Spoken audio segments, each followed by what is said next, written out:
Welcome to Unspoken Conversations with Candace, where we talk openly about taboo topics in order to spark difficult and uncomfortable conversations, where we allow a safe place for anyone who has had trauma to be heard. Unspoken Conversations with Candace is about speaking your truth by using your voice because you matter. Each season on my podcast has its purpose, and for season 3, it is dedicated to all male survivors. I want to express my sincerest gratitude and acknowledge Jeff Chugum. He was curious to learn more about my podcast. Once I explained my vision for season 3, he wanted to help. Thank you, Jeff, for your sponsorship and support. Special thanks to Jesse Daso for assisting in the planning, logistics, and helping to invite guests for season 3. And last but not least, Neil Parekh, my season 3 co host. Neil arranged to have Digimentors produce the show on a pro bono basis. Digimentors is helping me step out of my comfort zone by implementing video production. This form of media stream will be available broadly via our social media and our websites. I am extremely grateful to work with Neil and Digimentors. If you are interested in a high quality virtual or hybrid event, I encourage you to reach out to Digimentors. They work with nonprofits, higher education, corporate partners, international organizations, and others. It does not matter where you are based or how big or small your business is. They also do social and digital consulting, training, workshops, videography, recruitment, and more. Check out the links in the show notes for their contact information. Trigger warning. Before we begin, I want to make you aware that we are going to be talking about some very sensitive issues. All of our guests are male survivors of sexual assault. They will be sharing very personal stories about rape, incest, sexual abuse, and or assault. Please take a moment and make sure you are in an appropriate place to watch and or listen. Some of the descriptions may be explicit and have the potential of bringing up a range of emotions. It is more than okay for you to hit pause and come back to this later if you find that you need to.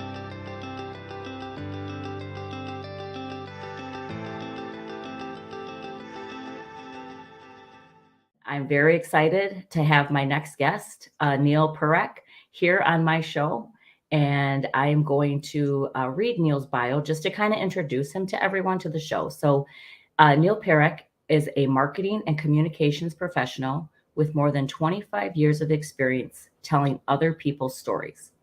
He worked as a lobbyist, journalist, with the state legislature, with a USAID project in Egypt, a labor union, and United Way. For the past 2 years, he has been working with Digimentors, using live stream events to tell stories for a range of clients, including nonprofits, corporate partners, and other organizations.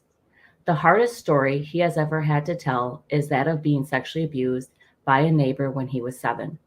It was only a few years ago that he first spoke publicly about this. He couldn't have done it without the help of Dawn Helmrich, a former guest on my podcast and founder of Denim Day Milwaukee. As we'll hear today, by his own admission, Neil is still finding his voice. He and his wife have been together for 28 years, married for 20, and they have a 9-year-old daughter. They live in Springfield, Virginia. So I want to welcome Neil to my show. Hi, Candace. Hi, Neil. How are you?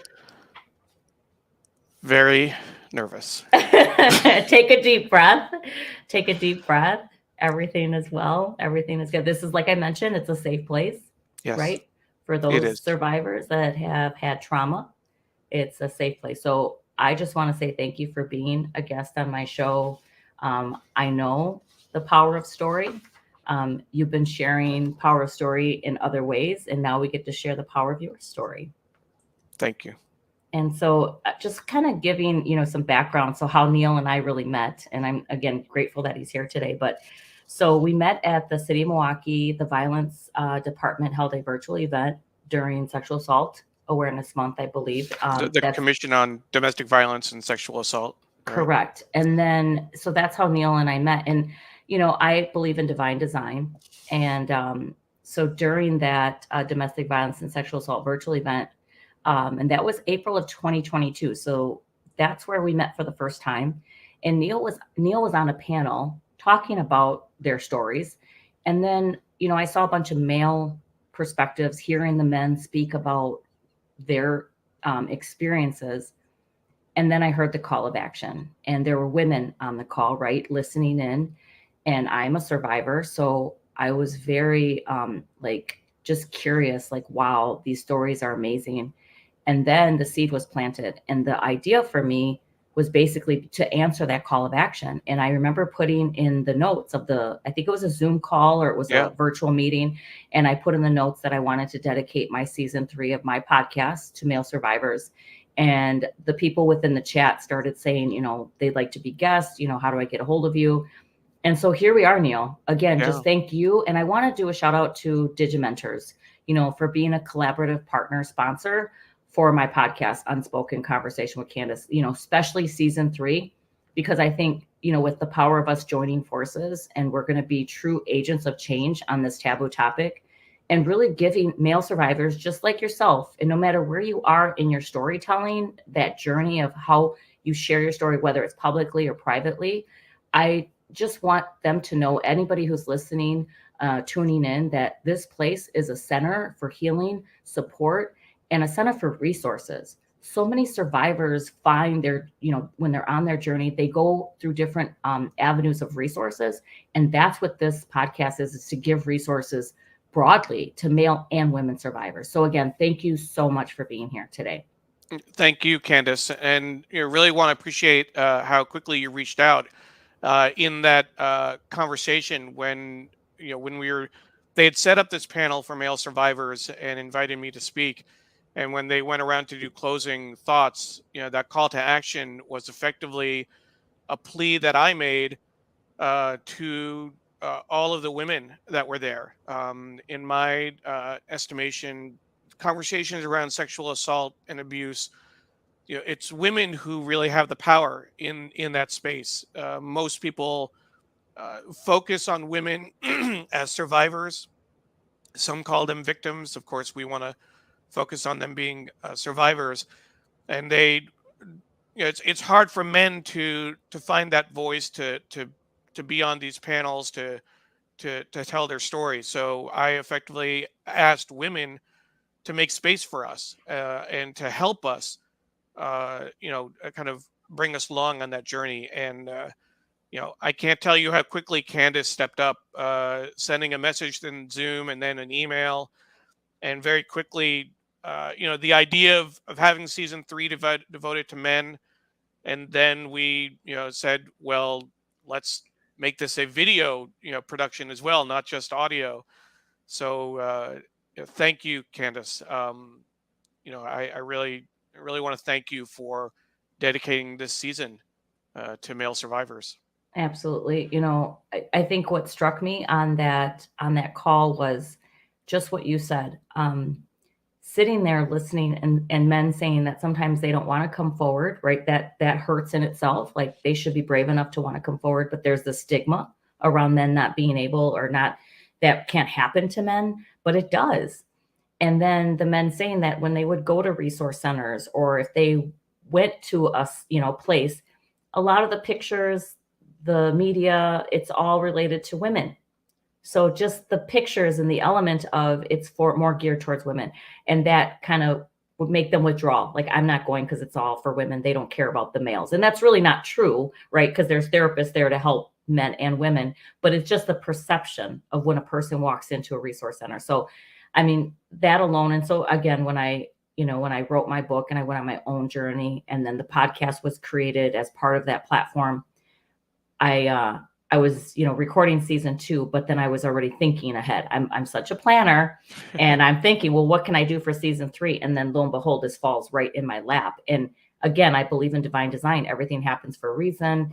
I have my faith. So I believe that was just the power of coming together and it just was in my lap. And, by day I work as a healthcare IT professional, right? So I also, being a healthcare IT professional, I'm dealing with, I hear about mental health, taking care of your wellness, all of that. So being embedded in that, but then also telling my personal story, I was able to, not one of my calls for work got canceled, so I could jump on the Zoom call. So had I, had that meeting not canceled and I wasn't able to jump on that call, this might have never happened. So again, I just know that this was all supposed to happen. So I just, again, thank you again, Neil and Digimentors, for doing this with me. This is amazing.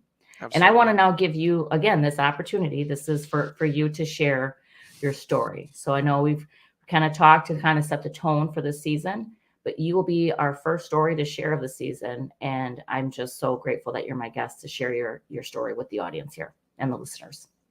Thank you, Candace. So my story, and this is the moment of truth for me. Um, when I was 7, I was sexually abused by a neighbor. Um, and what happened was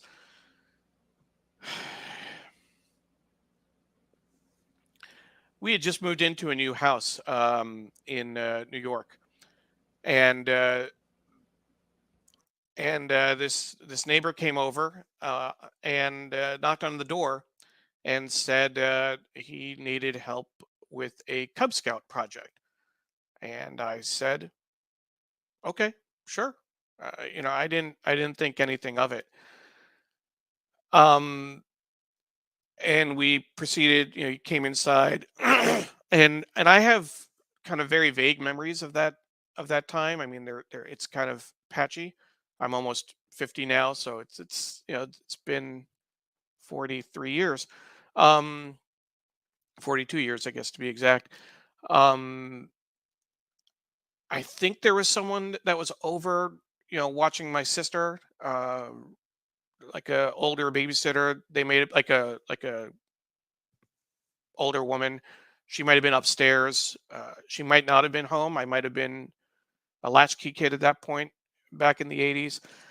We went into a room downstairs in my dad's office, which I don't usually didn't usually go into. I had no reason to go into. And he said, "Okay, I have this Cub Scout project," and he proceeded to abuse me, physically, sexually, uh, not physical abuse in terms of hitting, but more sexual abuse. And I didn't think anything of it. I had no idea what was going on. And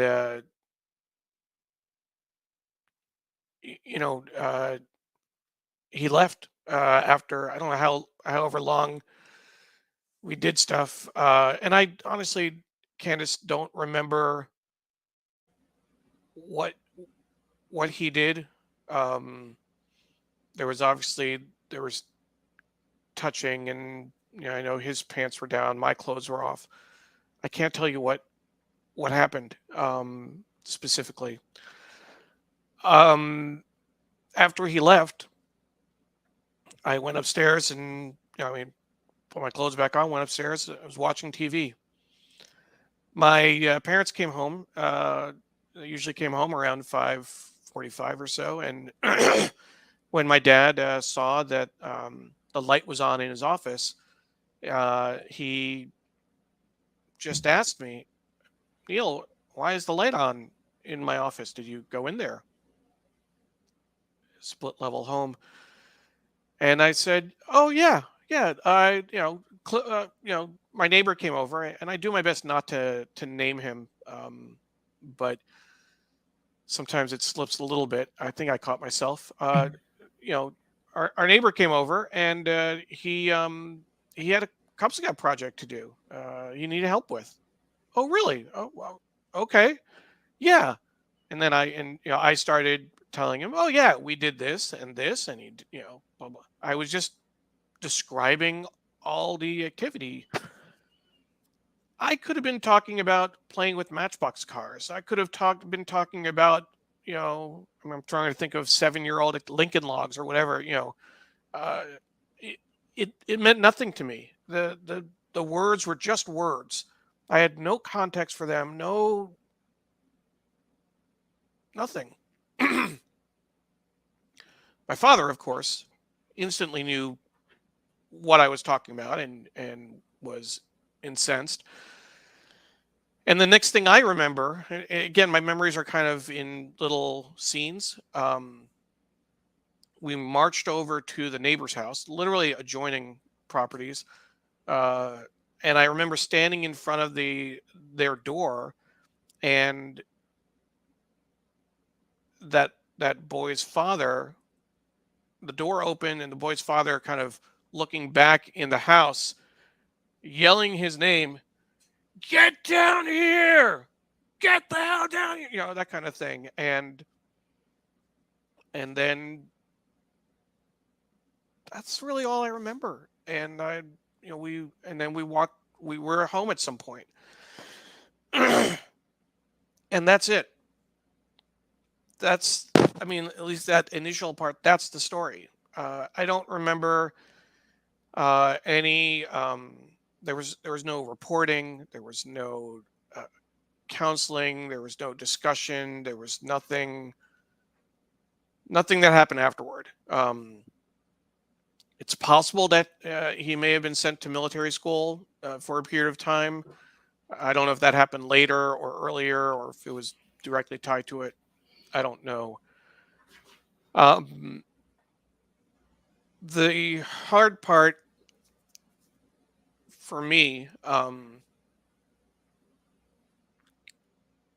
is that I was 7. This was most likely, again, I'm assuming it was somewhere in the fall of 1980 when we moved into the house.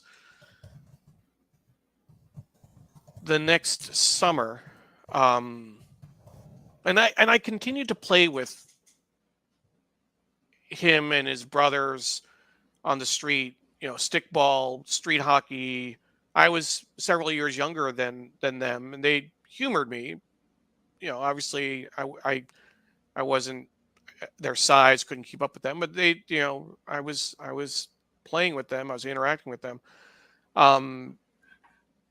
The next summer, I don't know how it started, Candace, and this is something that's hard for me to talk about because I haven't really talked about this a lot, and I'll talk a little bit about my healing journey, but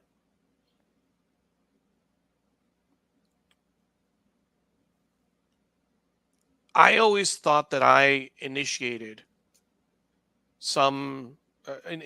sexual activity with him the following summer and the summer after that. It's like different episodes. We used to get together. I know that we were in the woods outside my house somehow. Enough trees, enough foliage. We thought we had privacy. I think we did. We may have been in his basement at some point at various times, but those episodes, I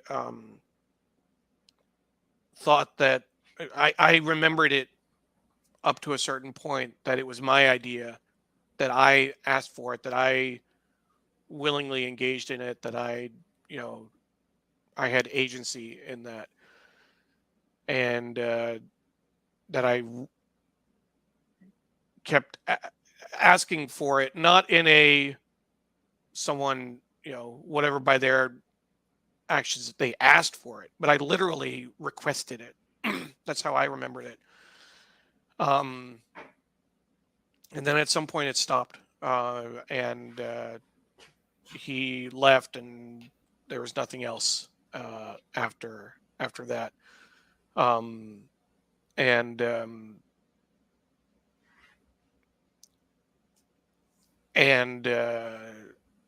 I carried that with me. I didn't think about that for a number of years. And it just kind of got buried. Got buried. Yeah.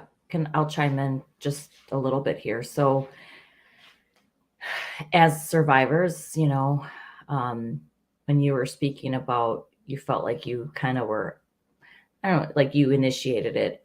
I also had felt that, I was conditioned, we were conditioned to think that something that we wanted or needed. And every story is different, but I remember having those feelings like it was my fault. Like I had asked for it. Like this is something I kind of wanted, or, kind of like I was knocking on his door, Yeah. and so that, I think that's feeling. And I think when you were talking about, you don't really remember, that's all part of trauma. I think when, Dawn, when she was on my podcast, in season 1, she talked about like sometimes pieces of that trauma, you don't remember all the timelines exact, because you were experiencing trauma, whether you knew it or not. You were suppressing, you were kind of like, you carry that guilt, you carry the shame, the embarrassment, like, oh my God, all of that, it's like all those feelings that you have. So, and I remember experiencing that a lot, during my abuse, with my 2 family members. So that again, you coming out publicly, you not remembering the exact timeline, that is okay. The fact that you're just sharing it publicly, you're on your again, your advocacy journey, because as you start to come out with your story, you start to carry a personal responsibility, right? And if this journey of my own has taught me anything, the book was one element to help others tell theirs. And if you don't tell it, it's okay. Even if you tell one person, you get it off your chest and you feel just a little bit better. And then again, the podcast, creating that space was just so that other people could share their stories, in a courageous fashion, where they're supported, they're encouraged. We're here to uplift everybody. And no story is the same, but the feelings of what we go through are very similar. So I really give you a lot of credit, Neil, for, just speaking about it publicly, coming on my show, being vulnerable, being courageous, being brave. Because again, this is that next step for you in your advocacy role, and taking this to the next level. So I give you a lot of credit. So just kudos to you for doing that. Thank you. Thank you. It's advocacy. It's healing, right? Absolutely. It's advocacy journey, healing journey. They build off each other. They do. And let's talk about the healing journey. We'll transition, kind of, you shared your story, and now we'll get into that healing journey. I remember you kind of sharing me a little bit about it. And I think Dawn is our connection here. So Yeah. why don't you go ahead and go into your healing journey, and, how that began, and that whole transition, and what inspired you to actually really come out with your story. Sure. Excuse me. So I had, as I said, I effectively buried those memories, that experience. The first time that I really thought about it was when I was in college. My freshman year of college, Wesleyan University. Before classes even started, there were flyers all over the place, encouraging people, if they were gay, lesbian, bisexual, or questioning, to reach out to a support group, to an older student. I think it was a resident assistant it may have been named on the flyer. If they just want someone to talk to, there's someone they can talk to. And I kept walking by that flyer, and while I was in high school, I never had any interest in men. I didn't have any sexual attraction, but that flyer, that questioning thing, really got to me. And I started thinking about what happened with my neighbor, not the initial abuse, but those episodes I talked about where I felt like I had initiated it, that I was asking, requesting it, trying to change the language I use. And I started wondering, does that mean I'm gay? I don't even think that bi was in my lexicon at the time. It was just I had engaged in this sexual activity. What does that mean? Um, and I sought out a therapist on campus to have a conversation. I think it was a therapist. I don't think I spoke to an older student. Um, and they asked the questions that I started with. That well, I mean that's I mean they were very supportive of what my story was and what happened. But they asked those simple questions: Are you attracted to men? Have you had any other sexual encounters or relationships or interest? So nope, nope, no. Then it said, you're probably not gay. I mean, it's not. It's like straightforward thing, but at the time it was profound. And so I was able to put that aside. And there were other points at school when that came up, that were very meaningful to me. There was a specific speak out. I forget the name of the event, but it was Take Back the Night, I think it was, where people told their stories, and I think there was a rally on campus, and that brought everything back for me as well. So there were times when these memories would come flooding back and really grab a hold of me.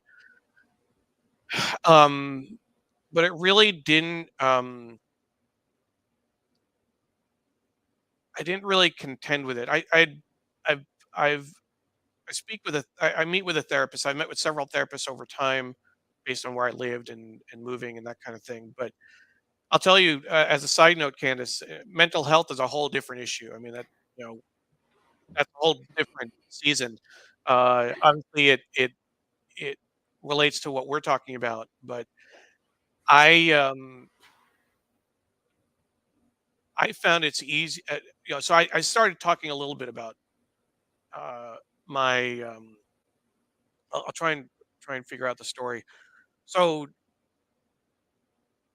But I think, no, real quick, it's important to talk about just your neighbor, right? I'm assuming he wasn't an adult, two children engaging, right? And yeah, that's happening, even though he might have been older, you were yeah, younger, it's still, abuse, it's still sexual abuse. it was. And a lot of times you just wonder, and these are things that we different survivors talk about, and even with the National Foundation of NCAN, learning some of these things during their research and their studies, is that children learn that from someplace else. So maybe it wasn't someone in his family, but somebody they knew. And again, don't know what that response was. Yeah, Maybe there was inklings there, or oh no, now we've been exposed.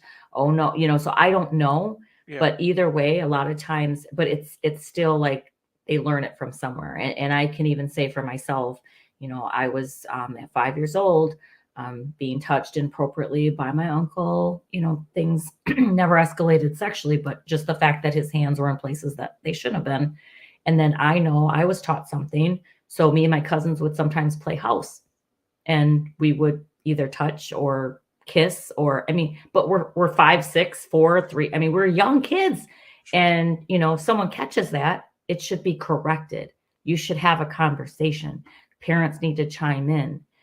So I didn't really write about that in my book, but it was something like I thought about, like kind of in hindsight, because you don't have those memories. Other things come up based on other conversations you have.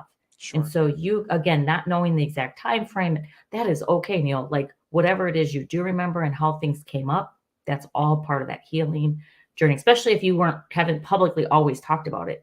I know sometimes even in interviews I've done, I'll be like, oh, why did I say 5 to 11? I was until 15, like I'll forget because I'm in the moment, or I'm just saying something. And so we shouldn't be penalized for not forgetting. So Sure. just know that. I just Yeah, want you to know that. But I know healing is a big thing, and mental health, you're appreciate right. that. But there's stigmas even around you coming Well, out and disclosing. that's what I was going to talk about. So I was trying to, where did I want to go with the story? So the stigma of mental health. What I was just going to say as a side note is to preview the story. I have, I eventually started talking about being abused, and I've shared it in a few places. Um, But I actually had dinner with Dawn and another colleague from United Way once, after I had first talked about being abused, and I said, you know what, I'm more comfortable talking about being abused, having have a history of being abused, more comfortable saying that out loud than to say that I have anxiety and sometimes I deal with depression, that I see a therapist, um, that it was, that's, to me, was very telling. I think that I feel like there's more of a stigma around mental health than there is around abuse, at least for my in my world, in my mind. So I And was I feel like they're tied, right? I think there's right, sure, that tie. They are definitely tied. And sure. I'm gonna say, I'm 51 and I have bouts of depression. I'm a workaholic. I can't say no. Like those are all traits of trauma. Well, that's the whole. I mean, the workaholism Yes, and that's a little bit of OCD and the anxiety, the imposter perfection, syndrome, being want to be perfect at everything because yeah, just a little bit. just to bury, repress, suppress all of that. Because That's all there. if you pause and things slow down, you start to think and reflect. And then that's where sometimes I go into my dark hole. Yeah. So, So in terms of my evolution, my healing and advocacy work, I had these things in college, okay, and then I put that aside. I'm seeing a therapist when I was in Seattle, and shared the story. I think that actually I started seeing a therapist because I had a particularly dark time. Was very depressed. Um, and then I didn't really start engaging with these issues until I met Dawn at a conference for United Way. She shared her story in not specifically her story, but just the fact that she was a survivor on a when she was speaking on a panel about other issues. How I can't remember how she worked it in, and I just made a mental note of it and talked to her later. Um, and the first kind of step that I took was to help promote this event called Denim Day, where people wear jeans to support survivors of sexual assault. She told me about it, and the first year I encouraged, I amplified what I saw coming out from Milwaukee. The next year, I encouraged other United Ways to participate, and then I also organized you know a group photo at United Way Worldwide's headquarters. And so, like every year, I did a little bit more. And as I was doing that, I was in my mind like I was doing it as a way of supporting that issue, and that's how I was kind of accessing that. Like I was also a survivor. Nobody else knew that, but this is my contribution. Um, and the first time that I spoke about this publicly, I produce a weekly show called Sri's Sunday New York Times Read Along, and the first time that he asked me to be a guest host, it was in April, and I said, "Great, I know exactly who I'm going to call to be my first guest," and it was Dawn Helmrich, and I had her talk about Denim Day. Um, I hadn't yet come out as being a survivor, but again, it was my way of sharing. Um, and then later, I think it actually came up. This was, I think it was 4 years ago, um, when Brett Kavanaugh was being considered for the Supreme Court, and the story, the woman that accused him of uh, I can't remember if it was rape or at least assault at a frat party or something, but the way that he skated through that hearing, and the way the Senate responded or didn't respond, brought up a lot of issues for folks, and so I chose that weekend and that venue. I was hosting the Sunday show, and I called a few regulars, a few people who I knew were supportive, and Dawn as well, and say, you know what, I'm going to talk about my story. I was home that weekend in New York, at the house where I grew up. My mom still has the house in Hastings, um, and in that, it was a public event, but it was a safe space because there were a lot of regular viewers. That's the first time that I ever mentioned the words that I am a survivor, that I was abused by my neighbor, and the outpouring of support was incredible in personal messages and comments during the show. People who reached out afterward. It was very moving, and so much so that I felt comfortable writing a blog post for United Way, uh, pointing to resources for people who are survivors, and for families to help talk about it.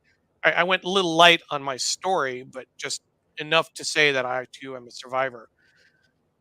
And then after that, you know, I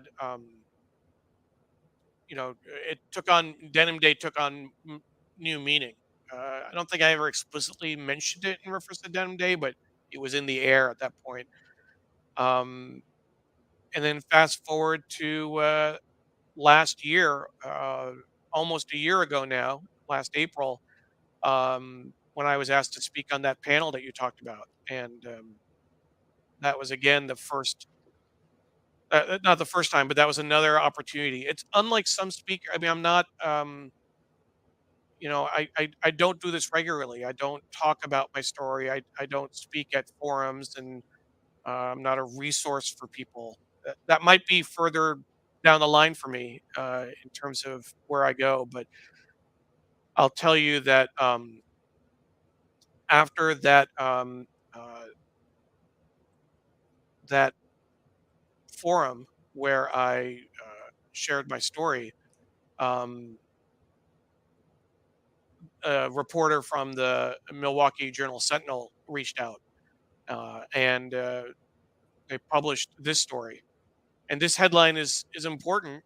1 in 6 men have been sexually abused or assaulted. Why more male survivors are sharing their stories in Milwaukee. I mean, that's a stat that we need to remind ourselves of, and think about. But when the story came out, um, and I saw the lead, Neil Parekh was 7. He was home alone.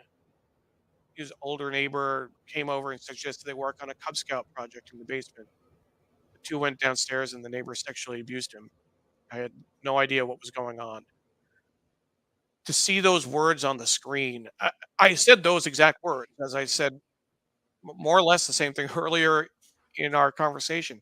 But to see it, uh, in an article, to see it on screen, like, I mean, it just hit me like a ton of bricks. I mean, this is real. And this is such important work, Neil. Like you doing this is part of that journey that you're on, I'm on, we're on this together, right? Our stories are stronger. And I understand seeing it in print. I remember doing my book edits for Unspoken.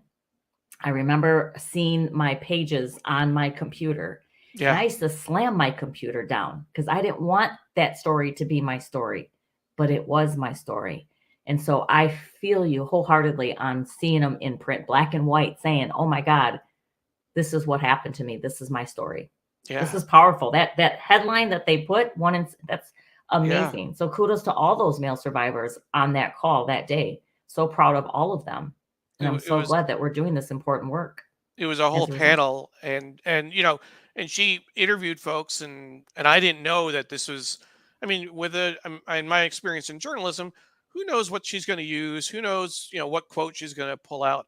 I had no idea this was the lead. I had no idea this is how. And most of the article, uh, a lot of the article includes quotes from me, a few quotes from others, but that was an important uh, step in that healing journey. And then Candace, coming back to what you shared at the beginning, you had reached out. We talked about doing season 3, and there's a lot of planning that goes into putting this together, but this is such an important part of my journey. Um, you know, to know that I'm playing a role to help create a forum for male survivors, that we're finding new ways to get their stories out, to get my story out, to broaden the audience for this. Not just your podcast, but then also taking it to social media, um, putting it on my channels as well, and it's part of that advocacy, and it's part of making it real, and the fact that you know I'm not hiding from it anymore. I'm not it's not in the shadows. I can only hope that people who are listening and or watching to this, uh, if they feel comfortable reaching out privately or commenting publicly, um, that this might help people at least to know that they're not alone. I'm not necessarily. I mean, I'll take I'll take the support. I'll take whatever empathy people want to give. Um, but like I said, the most powerful thing that happened when I first told my story, on that Sunday show, was when people sent me private messages saying that, thank you for speaking about this. It happened to me as well, and it that's what was the most profound. Um, and it's this is a part of the process. So it's kind of this is the apex for me at this point of my life, and then I know that I can only hope that a few years down the line I'll see that this was just a early stage in that process, and it'll seem like, wow, that was easy. That podcast with Candace, whew, that was that was nothing. Yeah, no, Neil, again, it takes a village, and we're louder than silence. So I'm going to do a couple of things. We're going to just plug my book real quick, Unspoken. Love to get people's support. This partnership that Neil and I are on is because, I came out with my truth, my story. It's called Unspoken for a reason. That word is very powerful because I wasn't supposed to tell, unspoken, taboo. So, one word said it all for me. And just that journey taking 3 years to write. I remember I published, so my book is still new. I mean, it was published November of 2020. It's almost 2 years old, but I remember it coming out and feeling just what you felt, like seeing the words in paper. Now it's public. Oh my God, there's no turning back. My life literally is an open book. And honestly, it just touches the surface. Reading my book, again, you think writing the book was one thing. Try doing an audiobook. I'm still working on that. I mean, that's very hard to read your own words. Yeah. And then again, reliving the trauma, but now you're vocalizing it. That's a whole nother layer. Yeah. So again, just, I wanted to make sure I plugged the book, but then, part of my personal journey, this is now my mission. Like you said, we're all, each survivor, I would say thriver. We go from being the victim to being a survivor to thriving in life. And I think that's the formula. That's where we want all survivors, right? And no matter what stage you're at, it's a journey, it's a process, it's lifelong healing.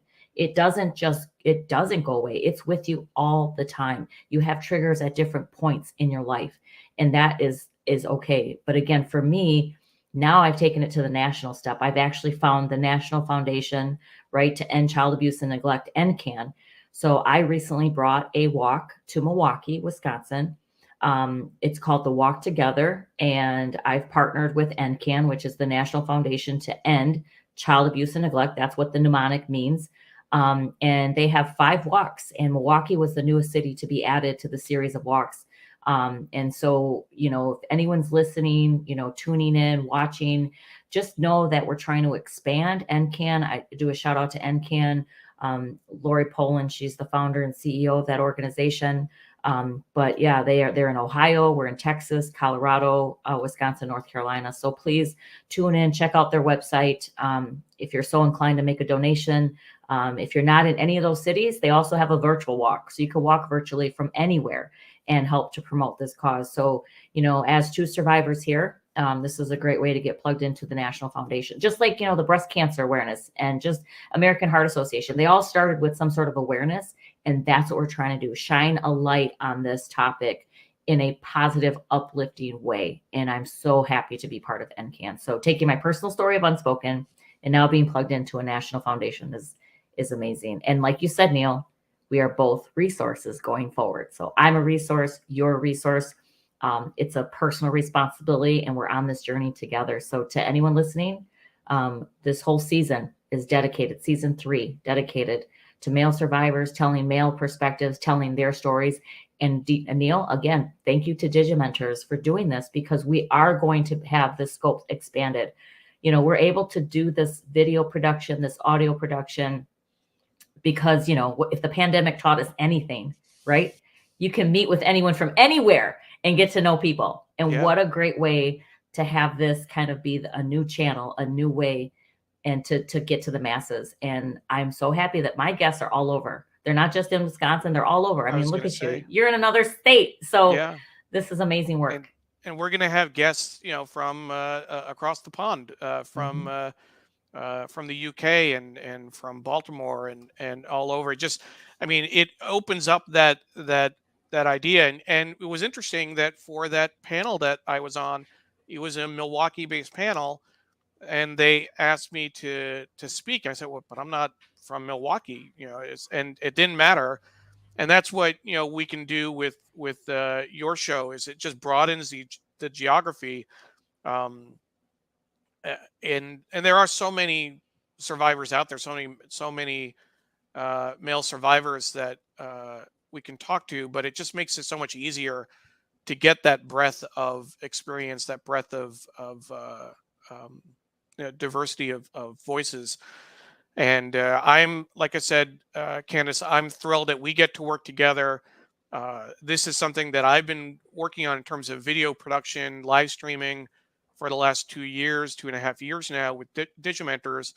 And the fact that we can apply those skills and that experience to such a worthy effort and to something that's so meaningful. And it's all related. It's kind of, with working on Denim Day, I saw an event that means something, and I was able to apply my skills, social media, marketing, etc., to amplify that. I saw your podcast. You reached out to make it all about men for season 3, and I said, great.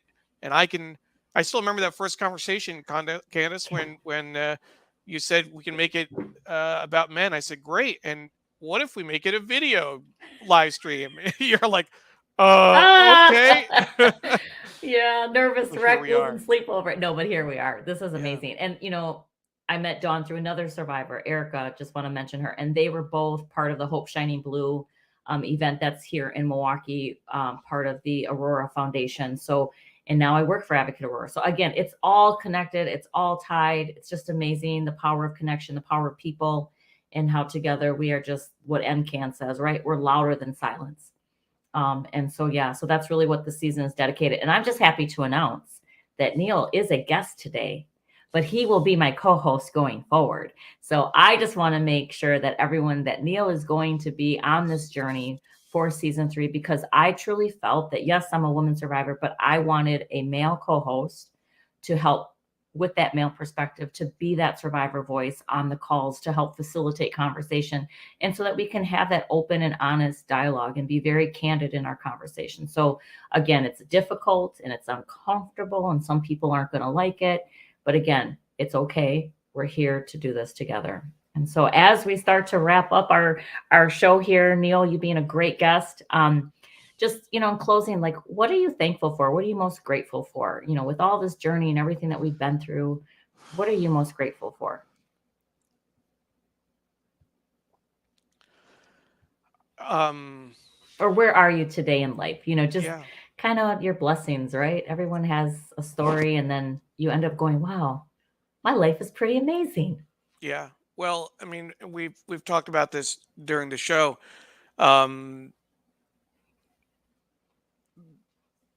the fact that I can share my story, that I do have a venue to speak about this.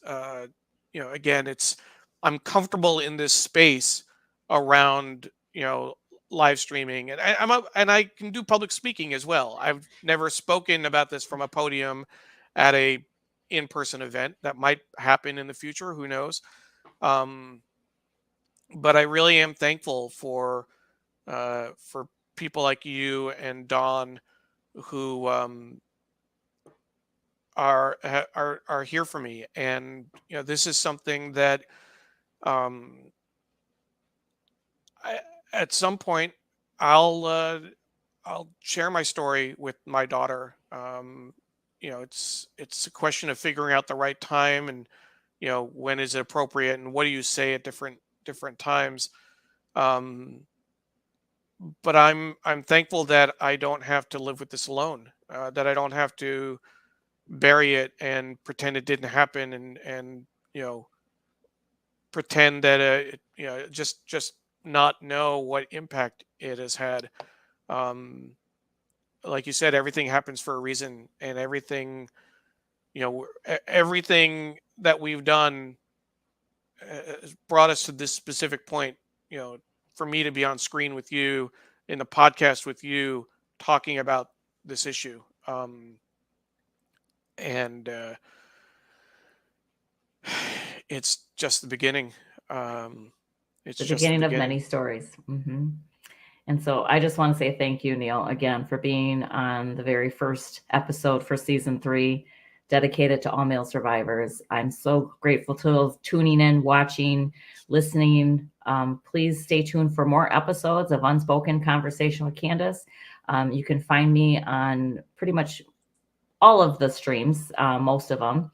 And you can visit my website at www.candacesanchez.com. I would like to promote my swag store. So if you're so inclined, I have swag with my logos. You can purchase an authored signed copy of my book, or purchase it from Amazon. But please make sure you check me out. Follow me on my socials to stay engaged with anything and everything related to Unspoken Conversation with Candace. And again, thank you, Neil, for being a guest today on my show. I truly look forward to you being my co-host going forward for season 3. Thank you so much. Thank you, Candace. Thank you. Thank you. Have a good day, everyone.